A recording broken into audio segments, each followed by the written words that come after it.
ચલો, પાઠનું જે ટાઇટલ છે એ છે an interview with Arun Krishnamurthy.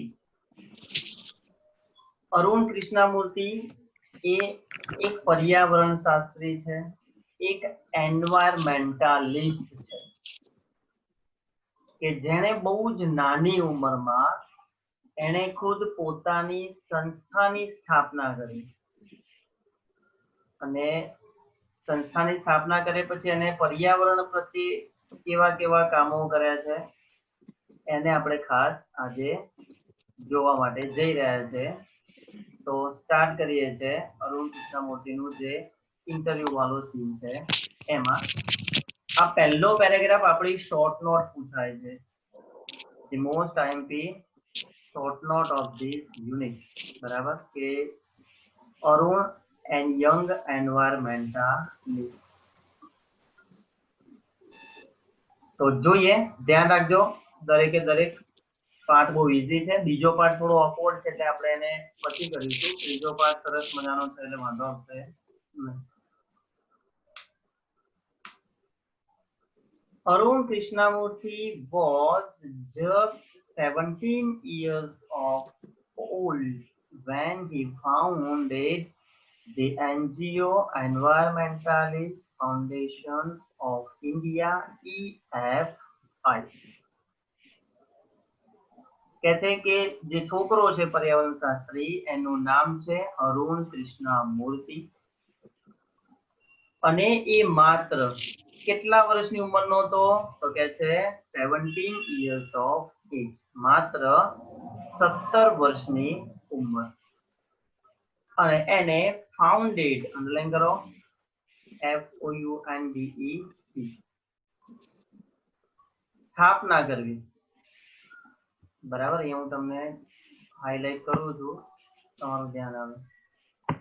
Founded, બરાબર દેખાય તમને અંડરલાઈન? તો ફાઉન્ડેડ એટલે સ્થાપના કરવી.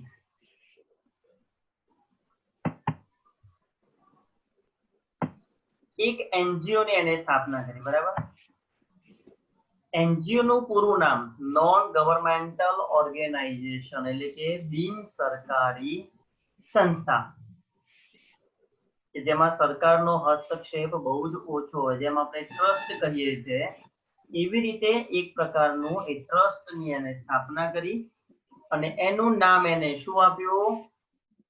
એન્વાયરમેન્ટાલિસ્ટ ફાઉન્ડેશન ઓફ ઇન્ડિયા, એટલે કે EFI.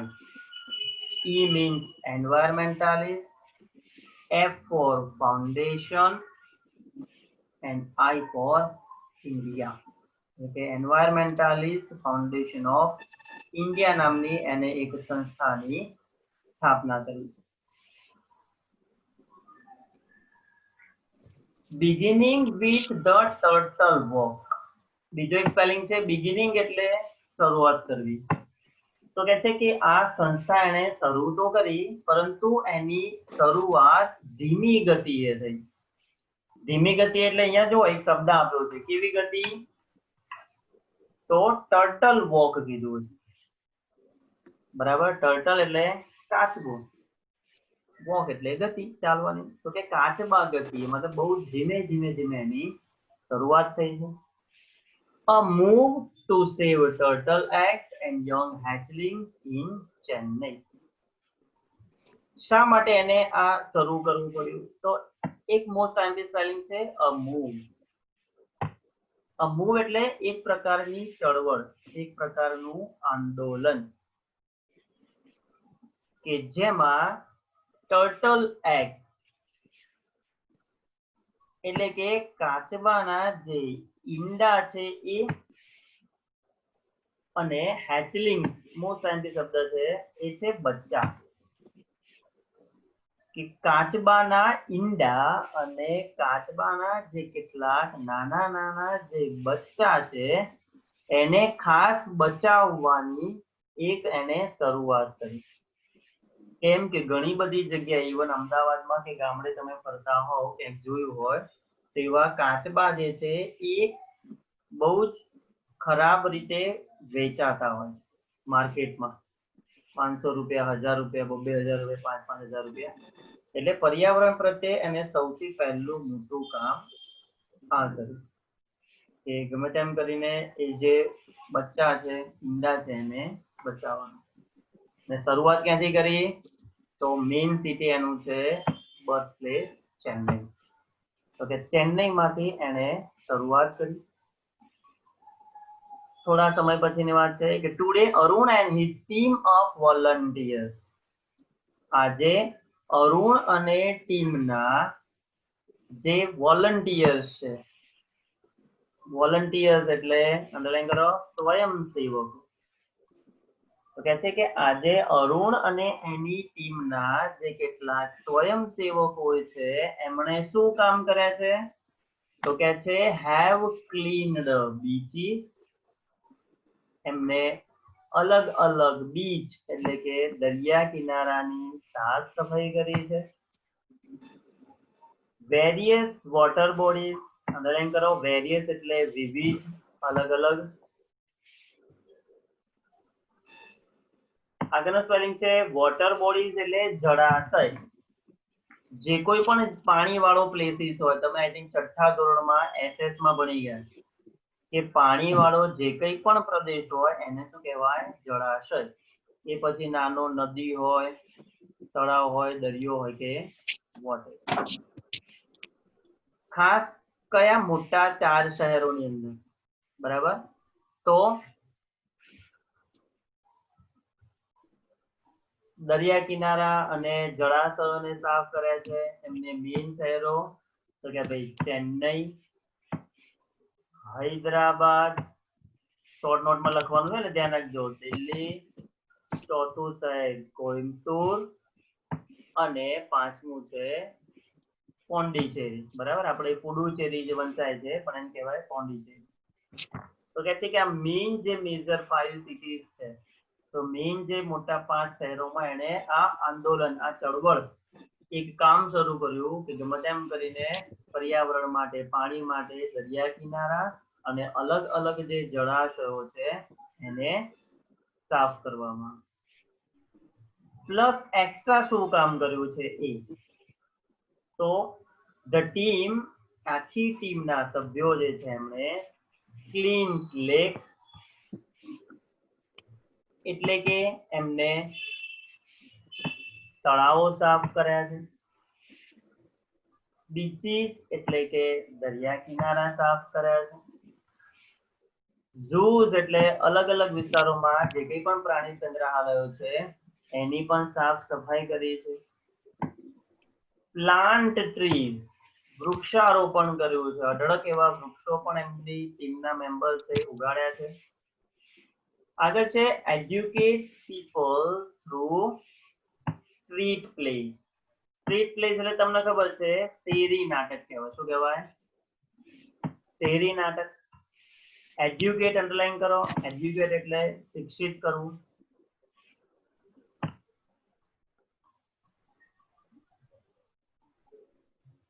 થ્રુ એટલે માંથી કે દ્વારા. તો કે છે કે એવા કેટલાક લોકો છે કે જે અભણ છે, એમને લખતા વાંચતા નથી આવડતું, બેંકના કોઈ કામ હોય એ નથી આવડતું, નોર્મલ હિસાબ કિતાબ લખતા કે પૈસાનો વ્યવહાર કરતા નથી આવડતું, છાપું વાંચતા નથી આવડતું. એવા લોકોને ખાસ કરીને એની ટીમના મેમ્બર્સે શેરી નાટકો દ્વારા ગામડે ગામડે જાય, શહેરે શહેરે જાય, જ્યાં શિક્ષણનું સ્તર ઓછું છે ત્યાં આગળ ફરી ફરીને એ લોકોને શિક્ષિત કરવાનું પણ કામ કરે. એના સિવાય also makes environment friendly paper bag. અને એવું કહી શકાય કે ભાઈ એની સાથે સાથે એ લોકોએ બનાવ્યા છે શું? Environment friendly paper bag. એટલે કે પર્યાવરણને નુકસાન ન થાય તેવી કાગળની જે બેગો છે, આપણે શાકભાજીને નોર્મલી કંઈ પણ વસ્તુ લેવા માટે જતા હોઈએ તો એના માટે ખાસ કરીને એને કાગળની બેગો બનાવવાની શરૂઆત કરી છે કે જેને કારણે પર્યાવરણને ઓછામાં ઓછું નુકસાન કરી શકાય. આગળ અરુણ ટીમ હેઝ સ્ટુડન્ટ્સ. અરુણની ટીમમાં મોટા ભાગના વિદ્યાર્થીઓ છે તમારા જેવા. who joined him when they were in class 7. એ બાળકો જ્યારે 7મા ધોરણમાં ભણતા હતા ત્યારે અરુણની ટીમમાં જોડાયા હતા and continued to work with him even after 5 years. અને અરુણની સંસ્થા ને આજે એપ્રોક્સિમેટલી 5-7 વર્ષ થઈ ગયા. ટેક્સ્ટબુક લખાઈ ત્યારે 5 વર્ષ થયા અને આજે 2020 ના આજના દિવસની વાત કરીએ તો એપ્રોક્સિમેટલી 8 વર્ષ થયા.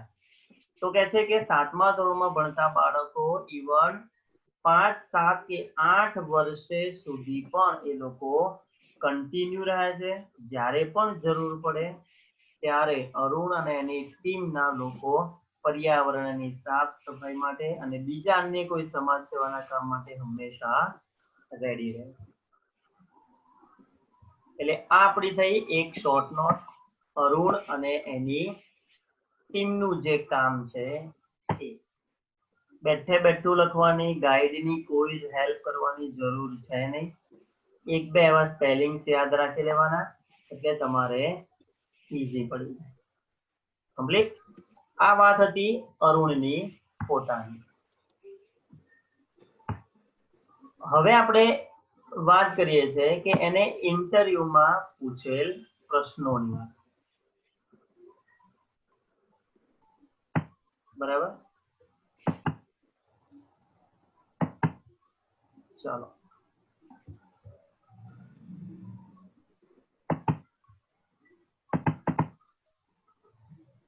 ઓકે, તો આપણે ફર્સ્ટ પહેલા જોઈએ છે. પહેલો ક્વેશ્ચન એને કયો પૂછવામાં આવ્યો છે કે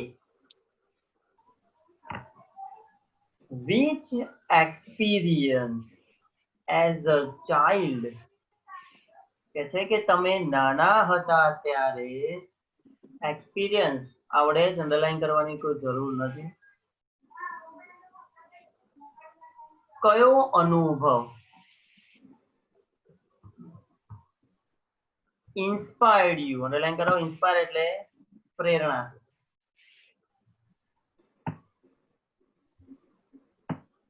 તો કહે છે કે તમે નાના હતા ત્યારે તમારા જીવનમાં કયો અનુભવ થયો કે જેમાંથી તમને પ્રેરણા મળી to take up the cause of the environment. Underline કરો. CAUS, કોઝ એટલે સેવા. કહે છે કે પર્યાવરણની સેવા કરવાનું આવું કામ, આવી જે પ્રેરણા છે એ તમને ક્યાંથી મળી? અને કહે છે કે તમારા જીવનમાં એવો કયો અનુભવ થયો કે જેના કારણે તમે આ બધા કામમાં આગળ આવ્યા? What was your first activity? તો કહે છે કે તમારી સૌથી પ્રથમ પ્રવૃત્તિ, એક્ટિવિટી એટલે પ્રવૃત્તિ. તો કહે છે કે પર્યાવરણ માટે તમારી પહેલી એક્ટિવિટી કઈ કે જેમાંથી તમને પ્રેરણા મળી હોય? તો દરેકે દરેક સવાલની સાથે દરેકે દરેક જવાબ બહુ જ આપણા જીવનને લગતા છે. તમે કદાચ સલમાન ખાનનું પેલું જય હો પિક્ચર જોયું હોય, બરાબર? તો એમાં એને એકલાને આવું ફીલ થતું હોય છે. પછી એ ચેન્જ શરૂ થાય કે એક પર્સન બીજા 3ને ચેન્જ કરે, 3 બીજાને ચેન્જ કરે, થેન્ક યુ ની જગ્યાએ કંઈક 3ને હેલ્પ કરે. તો અહીંયા પણ અરુણ માટે એક નાનકડી એવી ઘટના છે કે જેના દિલમાં બહુ દુઃખ થયું અને એને કારણે એને આ ઉચ્ચ કક્ષા સુધી પહોંચીશું. Let's see. A beautiful lake next to my house. મારા ઘરને અડીને, નેક્સ્ટ ટુ એટલે ની તરત જ, દિવાલે જ એક સરસ મજાનું લેક એટલે તળાવ હતું. Which once had a lot of birds, frogs and snakes. કે જેમાં એક સમયમાં ઘણા બધા પક્ષીઓ રહેતા તળાવમાં, ફ્રોગ્સ દેડકા પણ રહેતા, સાપ પણ રહેતા અને બીજા ઘણા બધા જીવજંતુઓ પણ રહેતા. Was heavily polluted, અને એક દિવસે એ ભયંકર શું થયું? પ્રદૂષિત. અંડરલાઈન કરો. પોલ્યુટ એટલે પ્રદૂષિત થવું, અને હેવીલી એટલે ખૂબ જ અથવા તો ભારે, કે ખૂબ જ વધુ એ પ્રદૂષિત થઈ ગયું, કચરો નાખવાનો હા છે તે છે, એવી ઘણી બધી એવી પ્રક્રિયા થઈ કે જેને કારણે પ્રદૂષિત થયું. It led to the spread of mosquitoes. એ તળાવ આખું ગંદુ થયું, જેને કારણે ફેલાવો થયો. સ્પ્રેડ એટલે ફેલાવો થયો, મોસ્કિટોઝ એટલે મચ્છર, કે જેને કારણે મચ્છરોનો ઉપદ્રવ વધી ગયો. And turned lovely place into an ugly neighborhood. અને એક સુંદર મજાની જે જગ્યા છે એ અગલી એટલે ગંદા પડોશીમાં ફેરવાઈ ગયું. તો કહે છે કે તળાવ બહુ જ બ્યુટીફુલ હતું, પણ એ પ્રદૂષિત થયું, જેને કારણે એના એક પડોશી બની બહુ જ ગંદુ પડોશી થઈ ગયું. These hurt me badly. અને આને મને બહુ જ ઈજા પહોંચાડી. હર્ટ એટલે દુખી થવું, અંડરલાઈન કરો. આ બધા રૂઢિપ્રયોગો છે. દુખી થવું કે છે કે હું મારી આંખોથી મારા બાજુમાં જ રહેલું જે તળાવ હતું એ તળાવને મેં ગંદુ થતું જોયું છે, જેને કારણે મને ખૂબ જ દુઃખ પહોંચ્યું.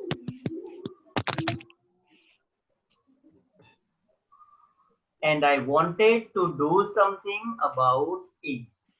અને હું આના માટે કંઈક કરવા ઈચ્છતો હતો, મતલબ તળાવની સફાઈ માટે. I got together with a couple of my friends. મેં મારા થોડાક મિત્રોને ભેગા કર્યા. A couple of એક રૂઢિપ્રયોગ છે, થોડાક. કહે છે કે મેં મારા થોડા એક મિત્રો છે એને ભેગા કર્યા, બોલાવ્યા. And cleaned the pond next to my house. અને બધાએ ભેગા થઈને મારા ઘરની બાજુમાં રહેલા તળાવને સાફ કર્યું. This was the first activity. અને આ જ મારી શું હતી? પ્રથમ પ્રવૃત્તિ પર્યાવરણના માટે. Complete, finish. ચાલો નેક્સ્ટ પેરેગ્રાફ જોઈએ. બીજો જે સવાલ છે, ઇન્ટરવ્યુ લેનાર વ્યક્તિ એ પૂછે છે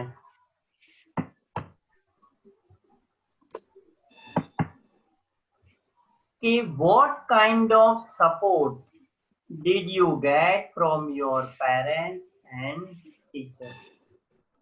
સપોર્ટ એટલે મદદ. તને તારા માતા પિતા અને શિક્ષકો પાસેથી તને કેવો સહકાર મળ્યો, મદદ મળી. સપોર્ટ એટલે સહકાર બી અને મદદ બી ચાલે. Was there any conflict between study time and activism? આ એક બહુ મોસ્ટ ઇમ્પોર્ટન્ટ શબ્દ છે કે જે યુનિટ 1, 2 અને 3 ત્રણે ત્રણમાં આવે. કન્ફ્લિક્ટ એટલે લખો ઝઘડો, કંકાસ, સંઘર્ષ, મતલબ કંઈક બોલાચાલી થાય. તો કહે છે કે શું તમારે તમારા માતા પિતા કે શિક્ષકો સાથે એવો કોઈ ઝઘડો, સંઘર્ષ કે નાની મોટી કોઈ બોલચાલ થયેલી કે જેમાં સ્ટડી ટાઈમ વિશે વાત હોય ને એક્ટિવિઝમ? કેમ એક બાજુ ભણવાનું છે, એક બાજુ તમારી આ પર્યાવરણની સંસ્થા છે.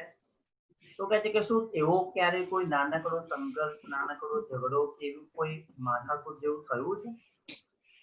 તો બહુ મસ્ત જવાબ આપે છે. જો એના પેરેન્ટ્સ કેટલા અદ્ભુત છે. I have supportive parents. મારા માતા પિતા બહુ મદદરૂપ.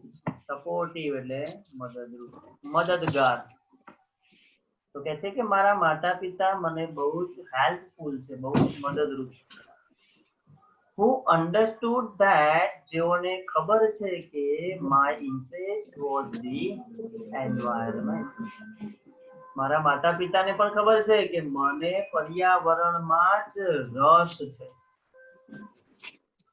They have never stopped me from doing what I want.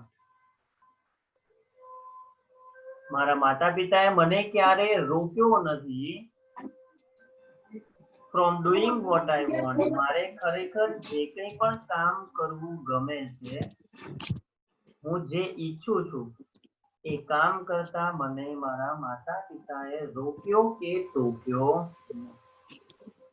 On my part, મારા જવાબદારીની વાત કરું, મારા ભાગની વાત કરું તો I also made sure that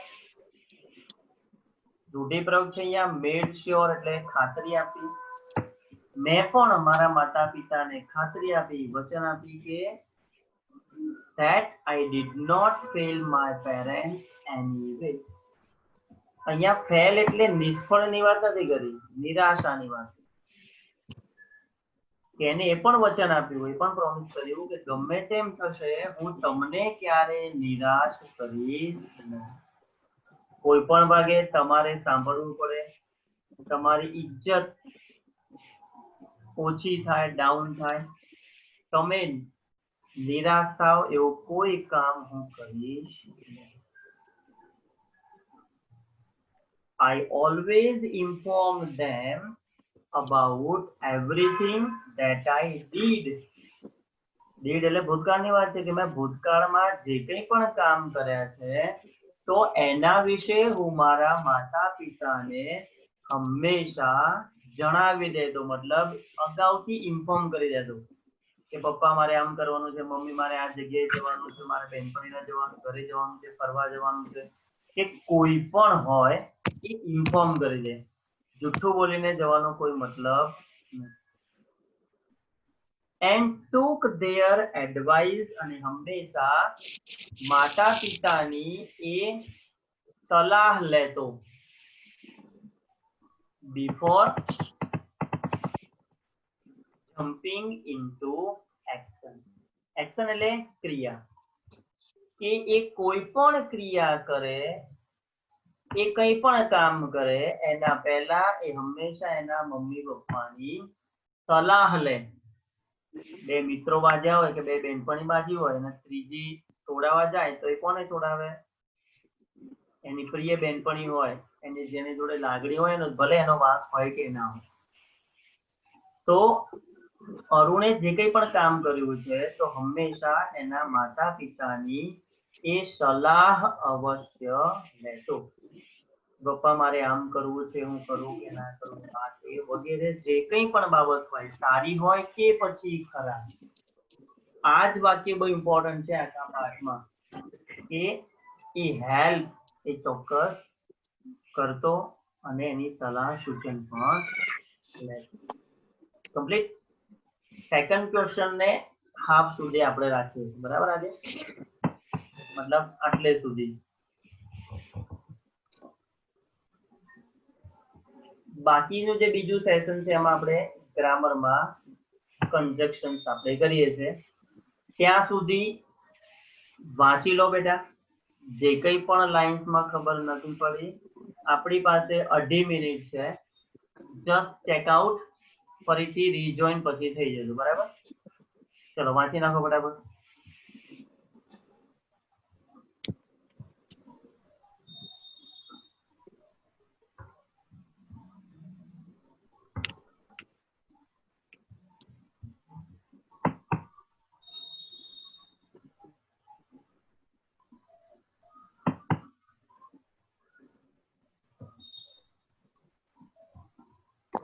ઉપરનો પેરેગ્રાફ. મેડ શ્યોર એટલે બેટા ખાતરી કરી આપવી, એમ વચન આપવું. કે અરુણે એના પપ્પાને એ પણ ખાતરી આપી, એ પાકું વચન આપ્યું કે હું તમને ક્યારેય નિરાશ કરીશ નહીં. બરાબર? એના પપ્પા એને ગમતું કરવા દે, એને જેમાં રસ હોય એને કામ કરવા દે, પણ આપણી ફરજમાં એ બી આવે છે કે આપણે એવા ખોટા કામ ના કરીએ કે જેને કારણે એના પરિવારને હેરાન થવું પડે કે એના પરિવારની ઇજ્જતમાં ફેરફાર થાય.